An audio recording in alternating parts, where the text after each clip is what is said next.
ပေသေးရနေကြိုဆိုပါတယ်နော်ဒီတစ်ခါမင်းကအရန်ကိုလွယ်တယ်ဒီမီနီဘီယာလေးထုတ်ပြပေးမယ်နော်ဒါကလေဒီပတ်တန်လေးကိုရှားတာတစ်ခါလေးရရင်လည်းလွယ်ပေမဲ့ပျောက်တတ်တယ်ပေါ့ဒါကကိုကြိုက်တဲ့ပုံစံတိုင်းပဲ head ရဲ့ body တွေကထိုးလို့ရတယ်ပြီးရင်နေရွယ်လေးတွေပြီးရင်ခြေ color လေးတွေပြောင်းပြီးတော့ကိုကြိုက်တဲ့အလိုအကောင်လေးတွေကိုထိုးလို့ရတယ်ပေါ့နော်အစိုက်ကမင်းက 2.5 ကိုသုံးမယ်ပြီးတော့ mid cotton နဲ့ထိုးပြပေးမယ်နော်အရင်ဆုံး matching လုပ်မယ် matching နဲ့မှာတိုင်တိုလေး9တိုင်ထိုးပါမယ်နော်မင်းကဒီမှာထိုးတော့မှာဆိုတော့ H တစ်လေးနဲ့ထိုးတော့ပေးမယ်နော်ဒီနေ့3 4တိုင်လို9တိုင်ပြီးရင်ခြေစားကိုဆွဲလိုက်မယ်ပထမဆုံးတိုင်ရဲ့ထိမ်မှာရှက်ကိုလေးနဲ့သွားပြီးတော့ဆက်ပါမယ်ပြီးရင်ချင်းတစ်ခါတက်မယ်ချင်းတစ်ခါတက်ပြီးရင်ဒီတိုင်တိုကို9တိုင်ထိုးခဲ့တဲ့နေရာမှာတိုင်ပွား9တိုင်ထိုးမယ်ဟိုတိုင်ပွားတာဆိုဒီဒုတိယတန်းမှာ10တိုင်ရှိရမယ်2 4 6 8 10ဒီမှာ10ဆိုတော့ကြတော့ပထမအပေါက်လေးမှာသွားပြီးတော့ရှက်ကိုနဲ့ချိတ်ပါမယ်နော်ပြီးတော့3လမ်းကကြတော့တိုင်တိုတစ်ခါတိုင်ပွားတစ်ခါကို9ကထိုးမယ်နော်ဒီတိုင်တိုတစ်ခါတိုင်ပွားတစ်ခါ9ကပြည့်သွားတော့ပထမပေါက်မှာရှက်ကိုနဲ့သွားချိန်မယ်ပြီးတော့ချိန်တစ်ခါတက်မယ်တတိယရိုးပြီးတော့စရုပ်ထရိုးမှာကြတော့မင်းတို့တွေတိုင်တိုနှစ်ခါတိုင်ပွားတစ်ခါ9ချိန်ထိုးမယ်နော်တိုင်တိုနှစ်ခါဒီနေ့နှစ်ခါပြီးတော့တိုင်ပွားတစ်ခါအဲ့တော့ကျတော့တစ်ချိန်နော်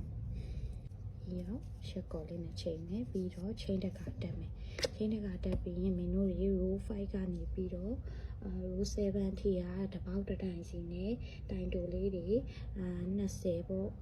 တိုင်တိုလေးတွေ20ပတ်ပတ်လေး20ကို row 5ကနေ row 7ထိထိုးကြမယ်နော်ဒီမှာမင်းတို့တွေ row 5ကနေ row 7ထိတပေါက်တိုင်နဲ့ထိုးလာခဲ့တာဒါက hat လေးပြီးပြီပေါ့နော်ဒီမှာမင်းတို့ row တွေရေးမယ်1 2 3 4 5 6ခုနော်ခုပြီးတော့ row 8မှာကျတော့ body လေးထိုးရမယ် body ထိုးမယ်ဆိုတော့10 degree လုပ်မယ်ချိန်တစ်ခါတက် degree တိုင်ရော်လေး10ခါထိုးကြမယ်နော်မင်းတို့တိုင်ရော်လေး10ခါထိုးပြီးပြီနော်ထိုးပြီးရင်ဒီမှာပထမပေါက်မှာသွားပြီးတော့ရှက်ကောနဲ့ချိန်မယ်ချိန်တစ်ခါတက်မယ်ပြီးတော့ body ထိုးဖို့အတွက်ကကျတော့မင်းတို့တွေအရင်ဆုံးဒီမှာဒါက front လို့ only နဲ့ထိုးမယ်နော် front လို့ဆိုတာကဒီမှာဒီဟာဖွင့်မီးလေးရကွာအရှိနဲ့အနောက်ရှိရဲအဲ့မှာမင်းတို့ဒီအရှိတစ်ချမ်းကိုဒီမှာဒီအရှိကိုပဲထိုးသွားမှာနော်ဒီမှာဒီလိုမျိုးအရှိကိုပဲထိုးသွားကြမှာနော်ဒီအရှိကိုပဲထိုးမယ်အဲ့တော့ကျတော့မင်းတို့တွေတိုင်တိုတစ်ခါထိုးမယ်တခြားကြည့်ပြီနော်ဒီအရှိချီလေးပဲဒီမှာတိုင်အောင်ထည့်လိုက်ဒီမှာအရှိချီနော်ဒီမှာအရှိချီလေးပဲဒီဟာလေးကိုပဲတိုင်တိုတစ်ခါပြီးတော့တိုင်ပွားတစ်ခါတိုင်ပွားတစ်ခါထိုးမယ်ပြီးလို့ရှိရင်ဒီမှာ BO ထိုးနည်းနဲ့ထိုးမယ် BO ထိုးနည်းဆိုတော့ကြတော့လက်ကလေးလုပ်ဖို့အတွက်ပေါ့နော်တိုင်ရှည်လေး9ကကိုတစ်ပေါက်တည်းလွတ်တဲ့ထိုးနည်း1နော်2ရှည်နှစ်ခုပဲနော်3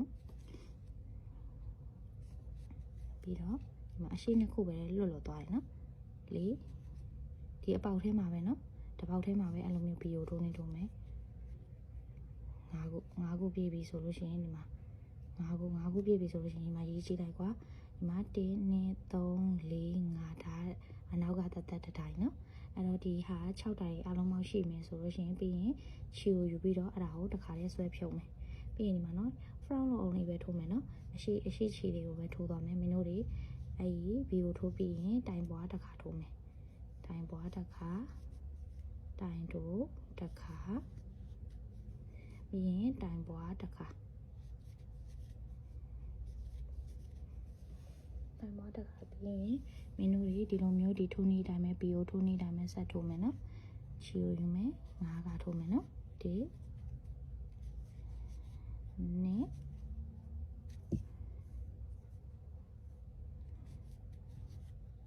2 3